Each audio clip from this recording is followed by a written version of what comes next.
예, 이번 시간에는 하수 관로 시설에 대해서 살펴보도록 하겠습니다. 자, 먼저 계획 하수량인데요. 이거는 지난 시간에 끝나는 시점에서 이거 했었죠. 동일한 내용입니다. 별표 몇 개세요? 5개였죠. 반드시 암기를 주셔야 되겠습니다. 자, 그 외에 하수도 계획의 기준과 규모를 결정할 때는 일일 최대 오수량으로 하고 있고요. 하수 처리량의 설계 기준에서는 일일 평균 오수량, 하수 광고의 단면을 결정할 때는 시간 최대 오수량을 하고 있습니다.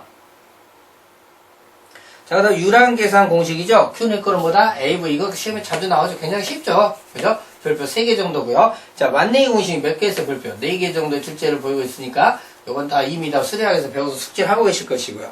그 다음 큐터 공식은 다 안 해오셔도 되는데, 일단 이 큐터 공식이 하수 광고에 주로 쓰이는 공식이라는 걸 알아두시고, 생긴 건 뭐예요? 물고기 같이 생겼죠? 그죠? 이것이 바로 커터다. 이렇게 보시면 되겠고요. 그 다음 유성 및 구배인데요.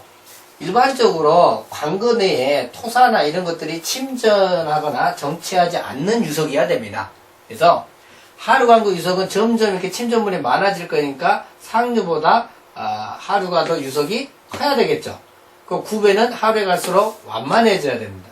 그러니까 돈이 많이 들지 않고 적게 들 거 아니에요. 근데 둘이 사실은 충돌이 되죠.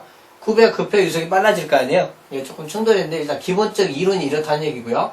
그 다음에 급류는 광거에 손상을 주니까 피해라 뭐 이렇게 돼 있고요. 유속은 빨라졌는데 급류는 또 피해야 돼요. 참 어렵죠. 그렇죠? 이런 기본적인 사항이 별표 한 2개 정도의 출제 비율을 보이고 있습니다. 그래서 이제 하수 간의 유속의 규정이 있는데요. 자, 오수 광거 같은 경우는 최소가 0.6m/s, 최대가 3m/s. 우수 광거라든지 빗물이거나 함유일 때는 최소 0.8, 최대 3.0이고 가장 이상적인 식은 1에서 1.8이더라 그 말인데, 왜 오수가 적냐 최소 유속이? 여기는 그 오염물질이 가정하수가 주기 때문에 뭐 밥알이라든지 뭐 별로 그게 무겁지 않은 것들이에요. 근데 우수 같은 경우는 흙이나 모래가 들어오게 되니까 좀 더 빨라야만이 침전을 방지할 수가 있겠죠. 그럼 최대 유속은 왜 제한했을까요? 너무 유속이 세면 관벽을 송산시키잖아. 그쵸? 그래서 요건 것도 한 별표 2개 정도 되니까 이거 숙지하시고요. 그 다음에 우리 하수관에서 구배, 즉 경사는 어떻게 나타내냐? 관경분의 1로 나타낸다는 거, 이거 상식적으로 알고 계셔야 될 것 같습니다. 자, 이번엔 최소 관경과 최소 매설 깊이인데요. 자, 광고 종류에 따라 규정이 다릅니다. 그래서 오수 광거는 좀 작아도 됩니다. 200mm고요, 최소. 우수 광거는 이제 모래나 이런 것들 흙이 들어오기 때문에 좀 커야 되겠죠. 함유 광거도 마찬가지고요. 250mm가 최소고요.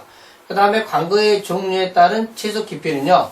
오수 광거는 1m, 우수나 함유 광거는 차도에서는 1.2m, 고도에서는 1.0m 이상으로 하고 있다. 자, 이것도 가끔 시험에 나옵니다. 자, 그 다음 광거가 받는 하죠. 이것도 가끔 시험에 나오는데요. 마스터 공식이죠. W는 C1 곱하기 R 곱하기 B의 제곱이다. 그래서 B는 어떻게 구한다? 2분의 3D 플러스 0.3이다. 이렇게 되는데, W가 뭐예요? 관이 받는 하중이죠. 그래서 단위는 보통 톤퍼 미터가 되고요. C는 상수고요. 감마는 뭐예요? 감마는 밀도죠, 밀도. 피토. 그 위에 덮여진 흙의 피토의 밀도로 보시면 되고, 이거는 폭요소인데, 이렇게 계산을 한다더라. 이렇게 보시면 되겠습니다. 자, 다음은 광거의 단면 형상에 대해서 살펴보고자 하는데, 광거의 단면 형상은 별표 3개 정도의 출제 비율을 보이고 있습니다. 자, 광거 단면에서는 뭐 원형, 직사각형, 마저형, 계란형이 있는데, 이 중에서 원형이 가장 많이 사용되는데, 그 이유는 뭐냐? 공장에서 쉽게 대량으로 제조할 수 있고요. 수리학적으로 굉장히 유리한 단면이기 때문에 많이 사용을 한다는 얘기예요. 수리학적으로 유리하단 말은 같은 단면 중에서 가장 많은 물을 통과시킬 수 있다는 얘기입니다. 자, 원형 단면은 반면에 공장 제품이다 보니까 이미 생산된 거를 연결시켜야 되잖아요. 그러면 그 사이로서 침투량이 많아질 염려가 있다는 얘기입니다. 그 인매 때문에. 그럼 원형에 있는 수심이 92에서 94% 정도일 때 최대로 많이 흐르고요. 유속은 수심이 81%일 때 최대가 된다고 되어 있습니다. 그래서 우리가 마당 같은 거 청소할 때 그 호스 막아서 하잖아요. 그때 요 정도 되도록 하면 물이 유속이 가장 빨리 나올 수 있게 되겠죠. 유량이 적은 경우에는 계란형이 수리학적으로 유리하다 되는데, 실질적으로 계란이 수리학적으로 유리하긴 하지만 실질적으로 만들기는 굉장히 어렵죠. 그렇게 보시면 될 것 같고요. 자, 계속해서 직사각형 단면 같은 경우에는 이렇게 깎이기 때문에요.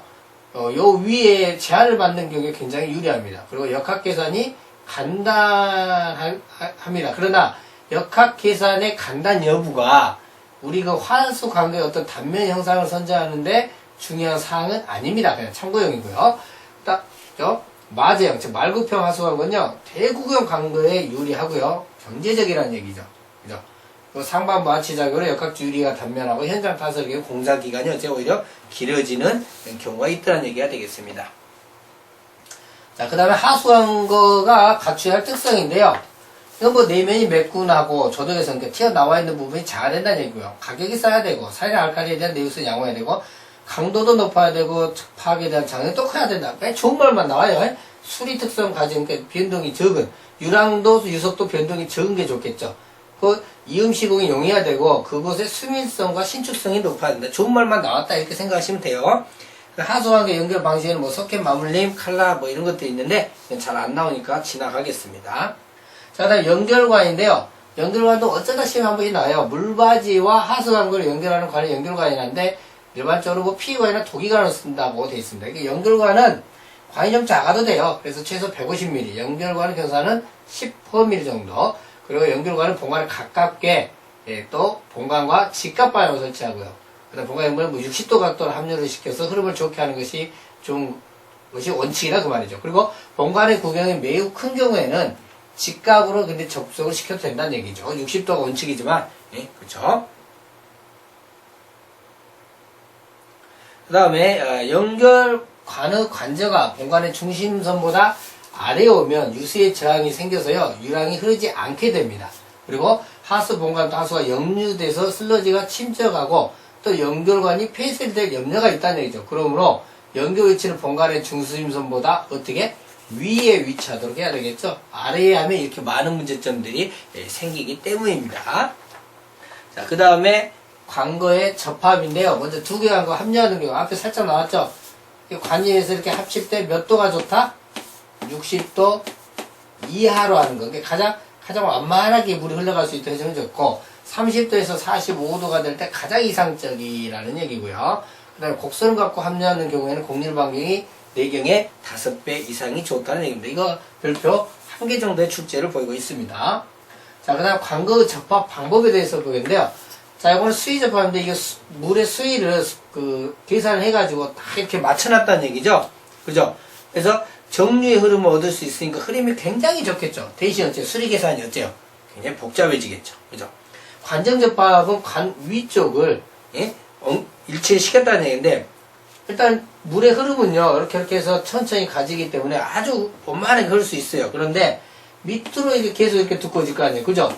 그러다 보니까 끄트머리 가서 굉장히 많이 파야 돼요. 그래서 매설 깊이가 증대하니까 공사비도 어째요? 증대되고요. 또 나중에 이쪽 최종 모인 거 퍼 올리려면 펌프의 양정이 굉장히 커지죠. 그죠? 그래서 이러한 어떤 좋지 않은 점들이 있더라는 얘기가 되겠고요. 다음에 관 중심을 연결하는 관 중심 접합이 있는데, 이 시공하기는 어때요? 굉장히 쉽죠. 그죠? 그 다음에 관저 접합, 관 아래쪽을 한다는데, 자, 요것은 굉장히 안 좋은 거죠. 수리학적으로. 그죠? 수리학적으로 굉장히 불량하고요. 반면에, 왜냐면요, 만약에 요놈이 만수되면 그 밑으로는 관이 커져봤자 아무 의미가 없죠. 그죠? 근데 이제 공사비는 싸지겠죠. 점점 가까워지니까 공사비는 싸지고 펌프를 올릴 때 그 높이가 작기 때문에 그때 크게 부담은 되지 아니하겠죠.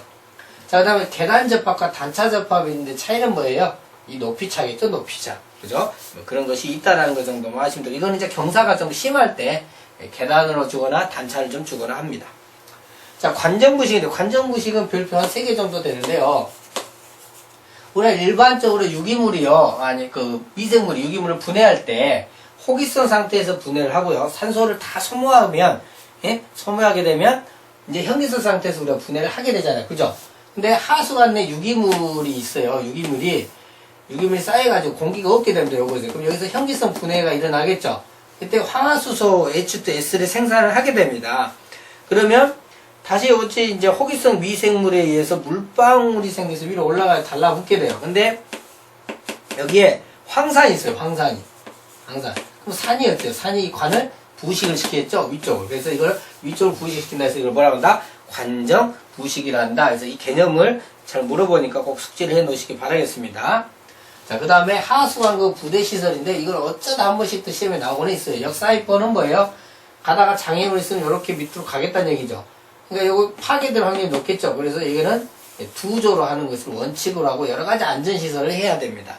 매널 같은 경우는 이제 하수관 연결 중간중간에 큰 네모 박스 같은 거를 만들어 놓습니다. 그죠? 자꾸 이렇게 연결시키는데 반들을 이유는 뭐냐면 청소하기도 쉽고요. 그 다음에 뭐 유지 관리하기도 여기서 통해서 하면 되기 때문에 쉽게 하기 위한 거예요. 그 다음에 뭐 우수토실 있고요. 그 다음 우수바지 이거는 그 매널보다 조금 작은 거라고 생각하시면 됩니다. 그래서 일단 빗물을 받아서 이렇게 보내주는 역할을 하는 겁니다. 오수바지도 비슷한 역할을 하는 거고요.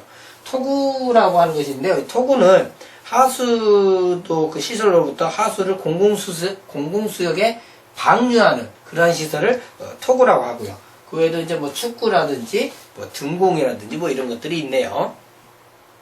이거는 이제 우수조정지인데요. 먼저 우수조정지 위치는 뭐냐? 자, 우리가 빗물을 조정하겠다는 얘기 아닙니까? 그죠? 그래서 이게 상당히 중요하다 해서 별표 2개 정도 출제를 보고 있는데, 왜 그럼 조정하느냐? 하수관과 유압 능력이 부족하다 그 말이죠. 또 펌프장의 능력이 부족하다 그 말이죠. 방류수역에서도 유압 능력이 어때요? 부족하다 그 말이죠. 이럴 때 내가 조정하겠다. 뭐 이런 거고요. 그 다음 우수조정의 일반상 요거 같은 거는 별표 1개 정도 원칙을 하는데요. 방류 방식은 자연유화식을 원칙을 한다는 얘기죠. 펌프 합성식은 돈도 많이 고 유지 관리도 번거롭고요. 고장났을 때 티치가 안 나오잖아요. 그죠? 그래서 자연 중력에 의해서 올라간 자연유화식을 원칙을 하는 거고요. 유수지 설계할 때는 아까 유명했던 합리식 공식 있잖아요. 그걸 쓰고요. 그다음에 첨도 유량이 첨도 유출량에 비해서 더 커지더라는 얘기가 되겠습니다. 자, 그 다음에 이제 우수 조정지의 구조 형식인데요. 우수 조정지 구조 형식은 지방 높이 15m 미만에서는 댐식이 있고요. 그다음 구착식, 지하식이 있다라고 합니다. 네, 지금까지 하수 관로 시설에 대해서 살펴보았습니다.